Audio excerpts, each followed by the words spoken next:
welcome sa Tongs TV. Manood palagi at mag-subscribe na rin kayo para updated sa bawat video naming bago. Sa bawat video ay may aral kang makukuha, lalo na kung isa kang magsasaka. Gawain sa probinsya ang palagi naming content, kaya halika na sa Tongs TV. Mag-subscribe na kayo at manood palagi.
Yun o, sumikat din ang araw mga katongs. Matapos tayong daanan ng bagyo ng ilan araw. So kahapon, tsaka nung isang araw, ito yung tinrabaho nila. Dinamuhan po nila to, yung talungan. So tingnan nyo po, maganda na. Maganda na ang ating talong. Ayun o, dahil ng bulaklak o. Ganda oh. Ang ganda na mga katongs. So dinamuhan nila to ng 2 araw hanggang kahapon matapos nila. So 2 araw tayong vlog buhat nung nag-uulang kasi. So sabi ko damuhan na lang muna nila to, grass cutter, tapos binunutan nila yung puno. Ngayon pinagagawa ko sa kanila mga katongs, papataba sa sili, isiling 207 natin.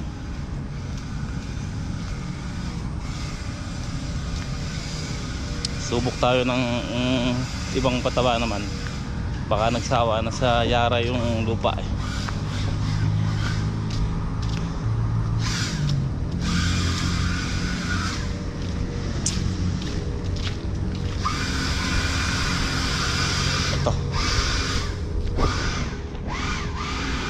Pinadeliver natin kahapon 5 bulto.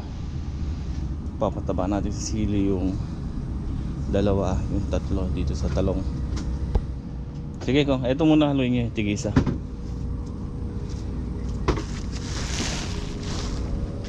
Ito yung upo. Tatanim na natin yan. Okay na, maganda na. Yung upong pinunla ko, tatanim natin yan sa may balag. Ito yung natira nating pipino, panghulit, 2 tray.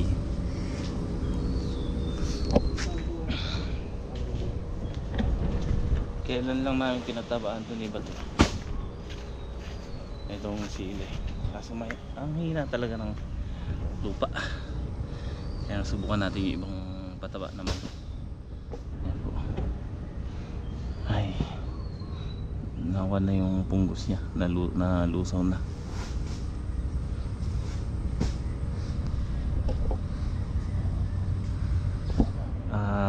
Gagawin natin pababaso, iikukan natin sa pagitan, tutusok doon natin pabubudbod.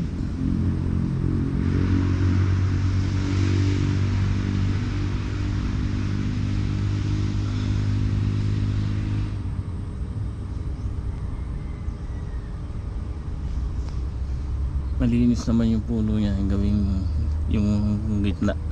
Ito lang ang kabilang gilid ang grass cutting dyan. Sabi ko huwag mo nang grass cutting, basa pa yung lupa. So bukas pwede na yan. Importante makakuha muna natin ng pataba, mahabol.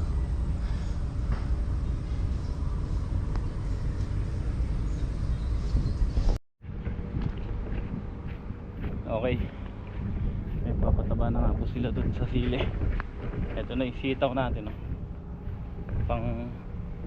Pangatlong araw pa lang nung tinanim nila.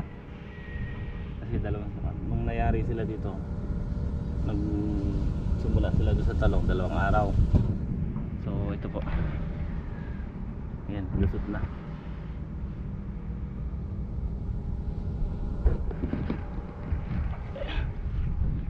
Ayan, lahat po ng tudling ng sili na may sitaw.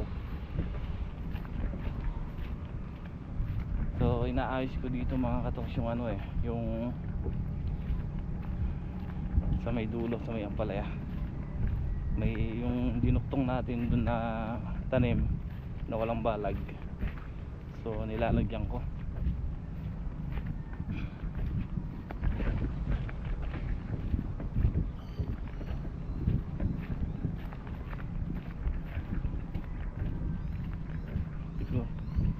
Biyernes bibili kami ni parang yun ng mga bukawi. Hindi na kasi pwede yung mga bukawi na ito, malulutong na. Bibili kami.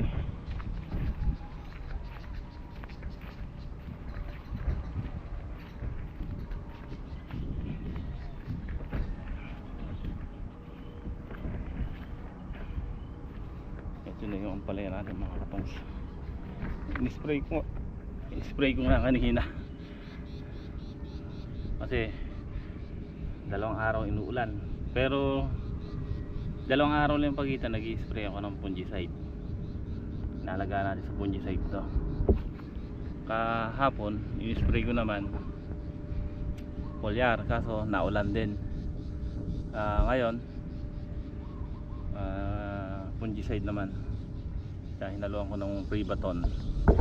So yung fungicide na ginagamit natin, Daconil. Ayan po, pumapakat sa dahon yung kanya, yung Daconil na yan, yung gamot ay maputi.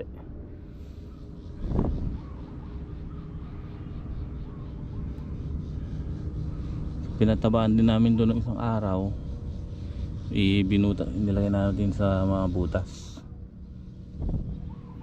So ayan, bumababa na yung ugat niya. Ayan yung ugat niya mga katongs, yung puti.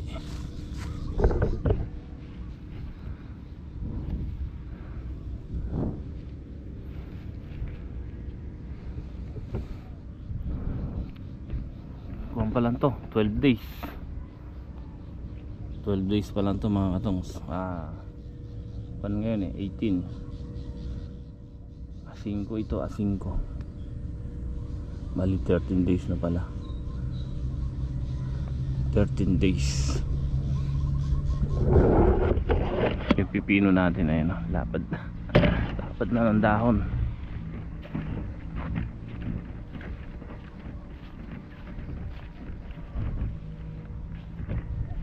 Oo.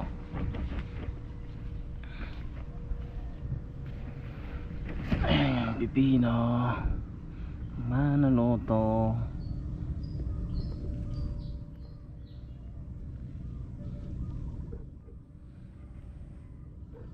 Tingnan natin yung ugat na ito. Ayun, lawak na din pala ng ugat ng pipino na ito.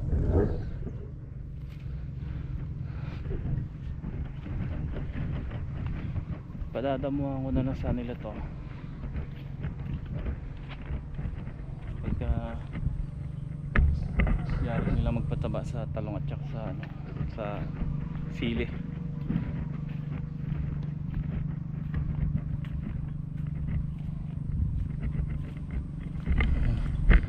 Ganda naman pala natin parehas, oh. Yay! Thank you Lord.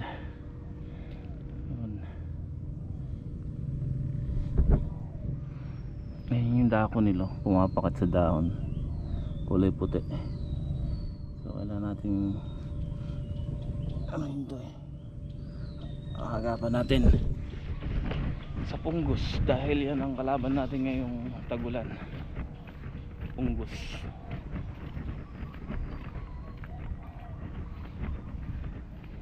Sabi ko nga, basta matyaga lang tayo mag-spray, yan ang solusyon. Kung hindi mo sprayan yan, kakainin ng punggos yan.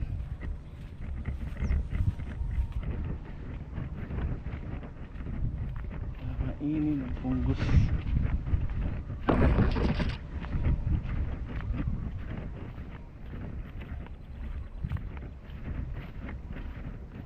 Palilinis ko pala sa padig ko yung tataniman ng siling Taiwan. Ito yung sinasabi ko, ginagawa ko ito kahapon kaso lumakas yung ulan nung tanghali hanggang gabi magdamag. Ayan. Sayang kasi ito yung mga duktungan may tanim yan Ayan. May tanim na ampalaya, pero dito sa sa pipino wala namang pipino yan, tataniman ko pa lang. Tataniman ko rin, sayang yun. Ito muna ampalaya, inuuna ko lagyan kasi ang lalaki na ng ampalaya dito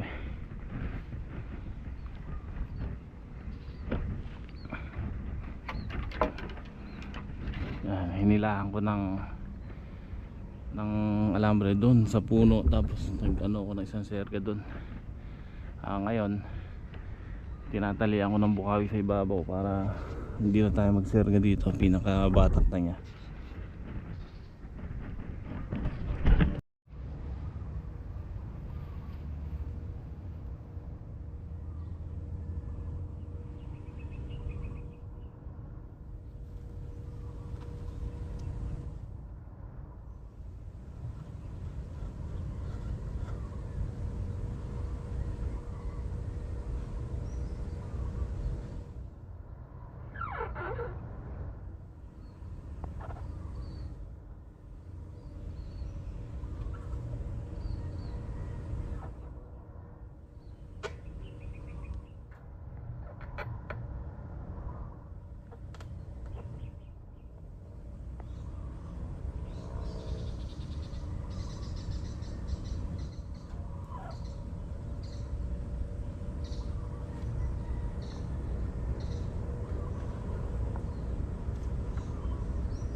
Okay, inabangan ko na ng tali muna. Ayan, isang letting muna para sa isang puno kasi bakulangin yung natin yung letting. Pabibili pa tayo, gagamitin din natin sa sitaw. So ngayon kakabitan na lang natin ng kanto ng sa ilalim tsaka dalawa sa gitna na tatali natin dun. Tsaka natin papalupot yung letting. Pero ngayon inaano ko lang muna, tinatahi ko yung mga duktungan dito sa sa trellis net. Hindi namin natali ni bato to para maging okay na to.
Tingnan nyo mga katongs yung natin dito, yung ampalayang tinanim na kada tudling na ampalaya na sobra dito hanggang doon sa may serga. So tinamnan ko 3 puno. So ibig sabihin 17 tudling yung ampalaya natin, tapos naduktungan pa natin ng tigda 3 puno. So malaking bagay din to kasi tingnan nyo ang ganda ang ganda nung mga dulo niya kasi ito bakanting kwanto, hindi natamnan unubisto, kahit kamatis hindi nataniman. Ayan ganda.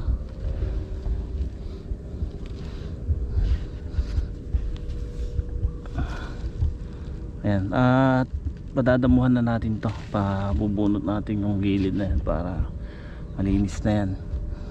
So ngayon yung pagbubunutan dito tayo maglalagay ng abono ngayon.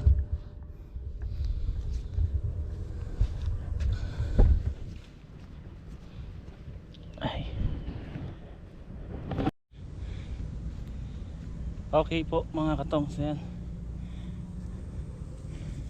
nalagyan na natin ng balag itong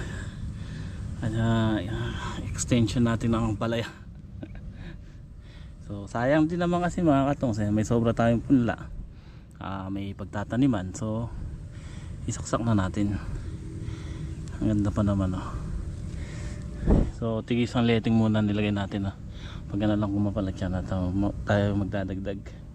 Then dinadamuhan na nga rin pala nila utol at yan nila Greg. Yan ang ganda pagka nadamuhan. Sabi ko unahin muna nila yung ampalaya. So malusog naman yung bahaging niya, malusog yung dahon, talbos.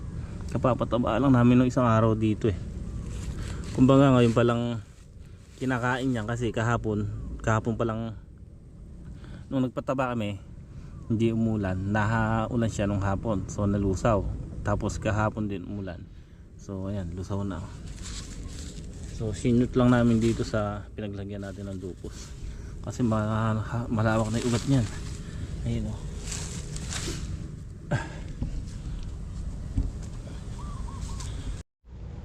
So yung kulang na lang dito sa balag namin mga katongs, yung sa gitna. Balak ko dalawahin. Total marami naman tayong 2 ply dyan Dito kasi sa unahan, isa lang yung nilagay namin sa gitna. So bala ko dalawa, hindi ito para makapal yung baging ng ampalaya natin eh. Kaso hindi ko na ipapasok sa net, ibukan ko na lang sa gitna, ay hilahin na lang, itatali na lang dito. Ito kasi pinasok namin. So yung ilalagay kasi namin, pinagamitan natin sa talong, eh malamang duktong-duktong yun kasi mahirap isuot dito pagka duktong, pagka may buhol sumasabit. So hilahin na lang natin dyan, tapos dito na lang sa gilid tatali na lang natin. Ayun o, ganda naman palaya oh. Pati pipino na mahabol.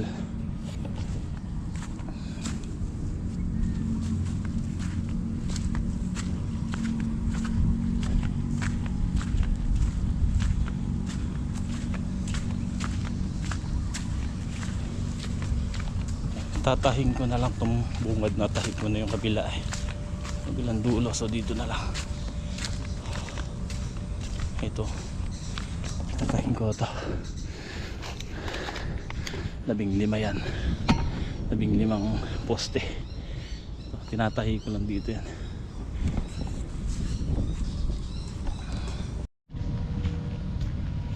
Okay mga katongs, patatabaan ko yung kalabasa natin.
pinatabaan natin yung kalabasa. Ngayon i-pruning natin, kukunin natin yung haba natin ng konti para maluto.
So ito yung nakuha natin lahat, oh. Talbos ng kalabasa. So palipas lang tayo ng isang linggo, araw-araw ulam natin or almusal natin bulaklak ng kalabasa, iba-ibang luto. Okay, ayan mga katongs. So may ilang tudling na lang na naiwan doon, hindi nila natapos. Bali puro ampalaya lang muna pinadadumuhan ko. Pagkayari nila, dadumuhan muna nila yung sili dito sa kabila para mapatabaan. Pagkayaring damuhan yun, balik sila dito sa pipino. Ayan. Importante ka ako malinis muna yung ampalaya para okay, maganda maging maganda arangkada. Dire-diretso. Tapos ayan, napagpataba tayo ng kalabasa.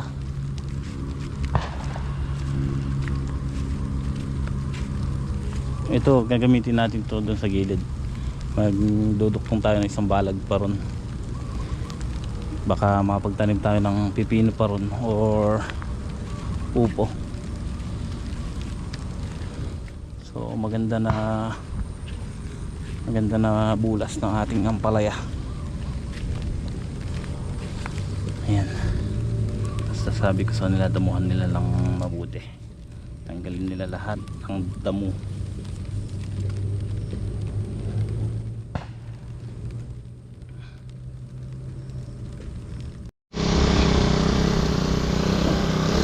Okay po mga katongs, ayan. I-spray kami ni Greg sa talong.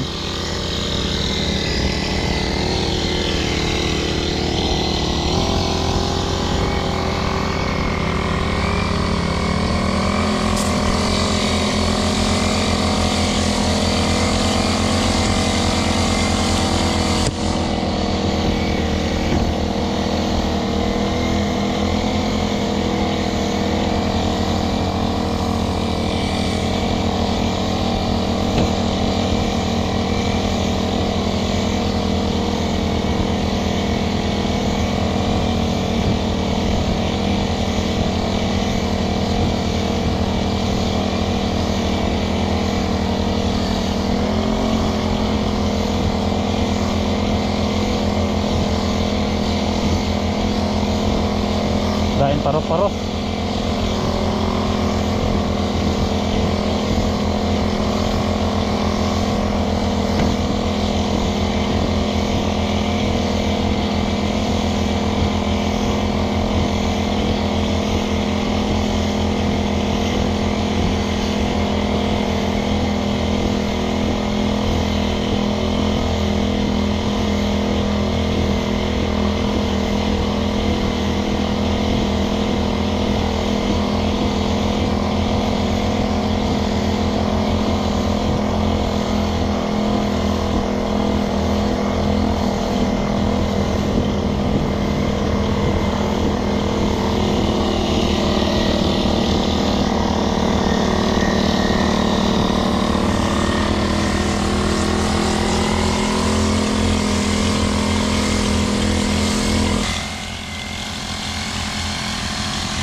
Okay.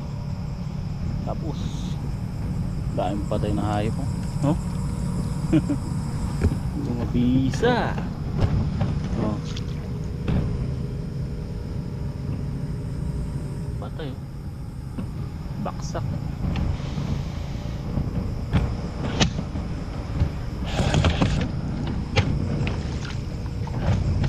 Binomba po natin yung borex at saka starkel, then brudad. Ay, dahing laglag na hanip.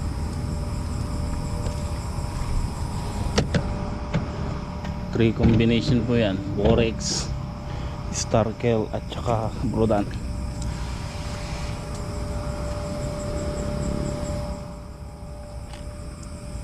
Ayos. Ay mga katongs, patay ang paro-paro.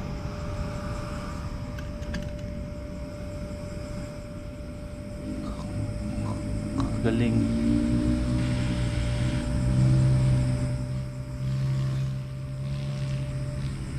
Daing laglag, oh.